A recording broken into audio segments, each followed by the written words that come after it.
হতো, এখন সেই পরিমাণ হচ্ছে না, কারণ মানুষ এখন অনলাইনে সমস্ত কিছু কিনে নিচ্ছেন। শুধু মেলা বলবো না, আশেপাশের দোকানগুলোতেও দেখবেন সমস্ত কিছু কিনে নিচ্ছেন। তো অনলাইন কেনাকাটা যেটা আছে সেটা কিন্তু অত্যধিকভাবে বেড়ে গেছে। এই কেনাকাটা করতে গিয়ে আমরা অনেক সময় ভুল করে ফেলি। আমরা দেখি না, আমরা অ্যাডভার্টাইজমেন্ট যেগুলো আছে সেগুলো দেখেই বিশ্বাস করে অনেক সময় কিনে ফেলি। তো সেগুলো থেকে আমাদের কিন্তু সচেতন থাকতে হবে।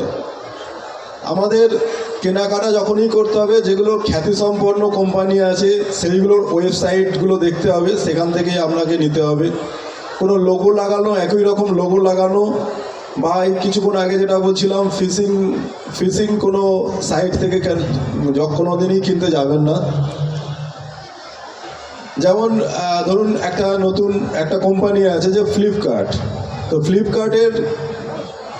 ফ্লিপকার্ট আপনি দেখেন যে ওটা বড় রেপুটেড কোম্পানি আছে, কিন্তু আপনি সেখানেও যদি দেখতে চান যে ফ্লিপকার্টের জায়গায় FL এর জায়গায় F1IP যদি লেখা হয়, তাহলে কিন্তু সহজে দেখে বোঝা যায় না। তো এটাকে কিন্তু আপনাকে দেখে নিতে হবে। আর হচ্ছে আমাদের সবসময় থাকে যে খুব অনেক অধিক ডিসকাউন্ট কেউ দিচ্ছে বা কম দামে দিচ্ছে, তখন আমাদের লোভ হয়, এত কম দামে দিচ্ছে যখন তাহলে কিনে ফেলি। তো এই লোভ থেকে কিন্তু আমাদের সংবরণ করতে হবে, কারণ আপনাকে বুঝতে হবে যে বাজারে কি দাম আছে, তার থেকে আপনাকে কিন্তু খুব বেশি কম ছাড় দিয়ে কিন্তু ওরা দিতে পারে না। আপনাকে এটা ভাবতে হবে যে কতটা ছাড় দিতে পারে। তো তার থেকে বেশি যখন ছাড় দিচ্ছে বা যখন কম দামে দিচ্ছে, তখন আপনি যেমন সাধারণ দোকানে কিনতে গেলে দেখে নেন যে ফুটো কিনা, জামা বা প্যান্ট কিনতে গেছেন সেটা ফুটো আছে কিনা বা ছেঁড়া আছে কিনা। তো সেই রকম এখানেও আপনাকে যখন অধিক ডিসকাউন্ট দিচ্ছে, তখন কিন্তু আপনাকে আগে ফার্স্ট দেখতে হবে ওয়েবসাইটটা ঠিক আছে কিনা। নেক্সট হচ্ছে সেফ পেমেন্ট পদ্ধতি, সেগুলোকে ব্যবহার করা। বেশিরভাগ ক্ষেত্রেই দেখবেন যে যখন এগুলো বড় বড় ডিসকাউন্ট দিচ্ছে বা কম দামে দিচ্ছে, আপনাকে বলবেন যে অনলাইন পেমেন্ট করতে হবে। আপনি অনলাইন পেমেন্ট করলেন, সেই জিনিস আর এলো না। তো এক্ষেত্রে আপনার সেফ পেমেন্ট মেথড হচ্ছে ক্যাশ অন ডেলিভারি, মানে আপনাকে বাড়িতে জিনিসপত্র আসলে আপনি সেখানে কুরিয়ার বয়কে ক্যাশ দিয়ে দেবেন। তো এটাকে করার চেষ্টা করবেন। আর হচ্ছে আরেকখানা জিনিস দেবেন যে যেখানে আপনি যে ওয়েবসাইটটাতে দেখছেন তাতে এই যে সিকিউরিটি ফিচার, যেটা ইউআরএলতে HTTPS আছে কিনা। এস যদি না লেখা থাকে, দেখবেন যে অনেক সময় সেটা আনসিকিউরড হয়, এবং যে ওয়েবসাইটটা নিজেই সিকিউরড নয়, তাহলে আপনার ডেটাও কিন্তু সে সিকিউর রাখতে পারবে না। তো এখানে ভালো করে চেক করে নেবেন।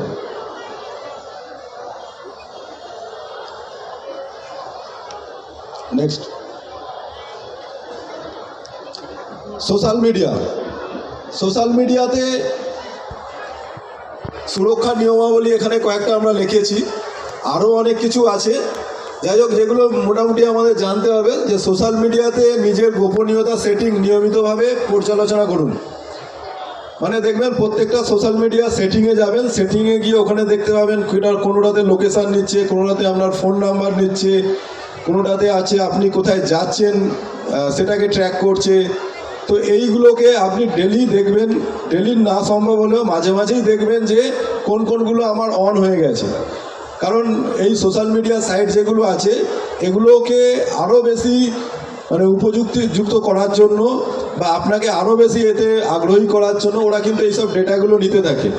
যে আপনার কন্ট্রাক্ট অনেক সময় নেয়, আপনার ছবি ফটোগ্রাফস অনেক সময় দেখে, গ্যালারি ওরা দেখতে পায়, আপনার লোকেশান ওরা দেখতে পায়। তো ওই সেটিংগুলোকে আপনাকে দেখে দেখে আস্তে আস্তে কিন্তু বন্ধ করে রাখতে হবে। যেটা প্রয়োজন নাই, অপ্রয়োজনীয় চাইছে, সেটাকে বন্ধ করে রাখতে হবে। এটা যেমন একটা দিক আছে। দ্বিতীয় হচ্ছে ব্যক্তিগত তথ্য শেয়ার করার আগে সতর্ক হন। যখন নিজের কোনো তথ্য ওখানে শেয়ার করছেন সোশ্যাল মিডিয়াতে, তখন সেটা ব্যাপারে কিন্তু সতর্ক হতে হবে। নেক্সট হচ্ছে বন্ধু বান্ধবীর জন্য ফ্রেন্ড রিকোয়েস্ট গ্রহণ করার আগে যাচাই করুন।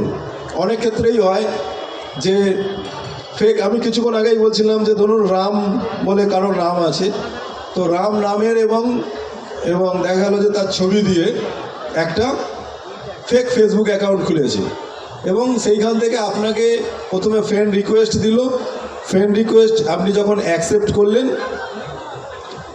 তখন আপনি দেখলেন যে সে বিভিন্ন রকম আপনাকে দিচ্ছে, ছবি দিচ্ছে বা কিছু দিচ্ছে, যেটা হয়তো তার কোনো কিছু মানে কিছু বিক্রি আছে যেটার জন্য আপনার কিনতে বলছে, বা তার কোনো বন্ধু কেউ হয়তো বিক্রি করতে চায়, যেটা সাধারণত অনেক ক্ষেত্রেই হয় যে আর্মি আছেন, উনি কোনো জায়গায় ট্রান্সফার হয়ে গেছেন, তো তার জিনিসপত্রগুলো বিক্রি করে দেবেন বলে একখানা কোনো আইডি থেকে দিয়ে দিল এবং আপনি দেখলেন আপনার ফ্রেন্ড লিস্টে আছে বলে আপনি কী করলেন না, তার কথা অনুযায়ী সেখানে হয়তো পয়সা পাঠিয়ে দিলেন। আপনাকে তাহলে দেখতে হবে যে সে যে ফ্রেন্ড মানে যে ফ্রেন্ডকে আপনি দেখেছেন তার বাস্তবে অস্তিত্ব আছে কিনা, মানে যে তার অরিজিনাল নাম আছে তাকে যাচাই করে নিতে হবে যে হ্যাঁ সে এরকমগুলো করেছে কিনা, তারপরেই কিন্তু আপনারা সেগুলো করতে পারেন। আচ্ছা, যখন যেখানে যা করছেন অনেকেরই দেখবেন এখন আছে, বিশেষ করে যারা ইয়ং ছেলেমেয়েরা আছে, তো ভাজার দোকানে গিয়ে একটা বিরিয়ানি খেলো তো সেটারও ছবি দেবে, নদী পাড়ে কোথায় ঘুরতে গেছে সেটাও ছবি দেবে, কলেজে জাস্ট ঢুকতে যাচ্ছে সেটারও ছবি দেবে, মানে যা করছে মানে লাইভ আপডেট আর কি। অনেকে যেখানে যাচ্ছে সেটা ফেসবুক লাইভ করতে থাকে। তো এই জিনিসগুলো থেকে যতটা সম্ভব দূরে থাকুন। আপনি বাড়িতে নেই, এই মুহূর্তে মেলায় এসেছেন, ফেসবুক আপডেট দিলেন, আর আপনার যারা চুরি করে, যারা পাড়ায় চুরি টুরি করে দেখবেন তারা হয়তো আপনার সেই খুঁজে মানে প্রোফাইল খুলে দেখছে যে কে কে আজকে এই মেলায় ঘুরতে এসেছে, তাহলে তার বাড়িটা ফাঁকা আছে, তো সেখানে কিন্তু চুরি করে যেতে পারে।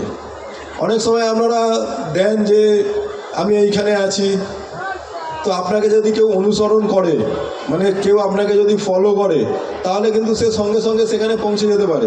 আপনার যদি কোনো ক্ষতি করতে চায় তো আপনি তাকে জানিয়ে দিচ্ছেন যে আমি এখানেই আছি, তুমি আসো আমার কাছে, এসে আমাকে যা ক্ষতি করার করো। তো এই জিনিসগুলোকে আপনাদের কিন্তু এড়িয়ে চলতে হবে। নেক্সট হচ্ছে মোবাইল ডিভাইস। যে মোবাইল ডিভাইস আছে সেটাকে কিন্তু আপনাকে সুরক্ষিত করতে হবে। সেটা কিভাবে করবো আমরা? আমার যে মোবাইল চুরি হয়ে গেছে, আমাদের যে মোবাইলে দেখবেন আপডেট আছে, কথাটা বলছে মোবাইলে দেখবেন আপডেট আছে, সফটওয়্যার আপডেট সবসময় করে রাখবেন, বাচ্চা বলো কারণ মোবাইল কোম্পানিগুলো বাচ্চাও অনবরত এই ব্যাপারে কাজ করে চলছে যে তাদের মোবাইল সেট যেন সবসময় নিরাপদ থাকে, তাই জন্য তারা বিভিন্ন সময় আপডেট ভার্সন তারা দেয়, ফ্রি অফ কস্টেই আপনাদের দেয় দেখবেন। তো সেটাকে আপনারা করে রাখবেন। অ্যান্টিভাইরাস অ্যাপ যেগুলো আছে সেগুলো আপনারা ব্যবহার করতে পারেন, যে অ্যান্টিভাইরাস কিছু সফটওয়্যারস আছে, তো সেগুলোকে আমরা ইউজ করতে পারেন। দেখবেন যে গভর্নমেন্ট স্পন্সর কিছু অ্যাপ আছে, mKavach 2 বলে একটা অ্যাপ আছে, ওটাকে আপনারা ইনস্টল করতে পারেন।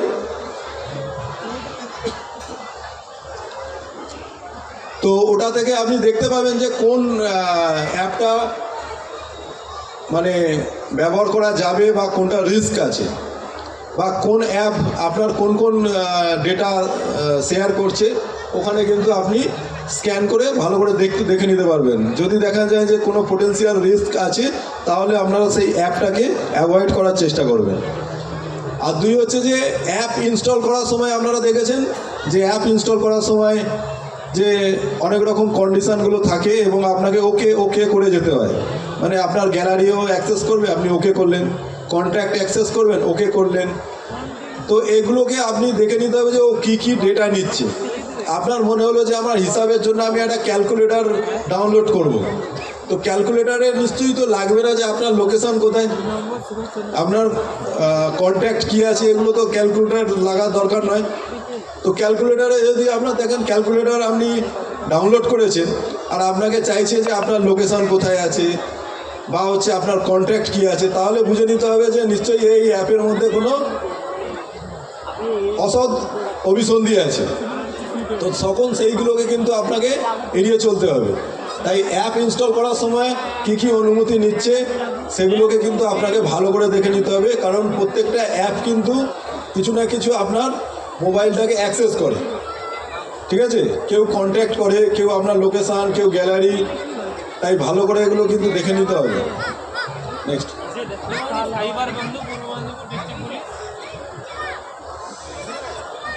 আচ্ছা, আমরা এতক্ষণ জানলাম যে কি ধরনের মেনলি সাইবার ক্রাইম আমাদের সাধারণ মানুষের ক্ষেত্রে হয়।